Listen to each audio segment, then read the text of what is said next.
ఎదుగుతున్న ఓ యువతరమా ఓసారి ఆలోచించు, కనుల ముందు గదిలే చండాలని ఒక్కసారి గమనించు.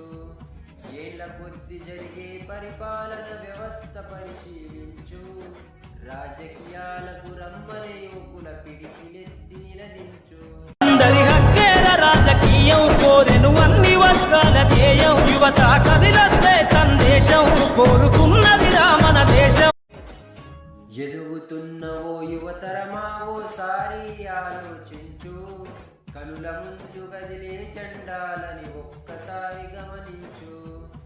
ఏళ్ల కొద్ది జరిగే పరిపాలన వ్యవస్థ పరిశీలించు, రాజకీయాలకు రమ్మనే యువకుల పిడికిలెత్తి నిలదించు. అందరి హక్కేర రాజకీయం కోరెను అన్ని వర్గాల ధ్యేయం, యువత కదిలొస్తే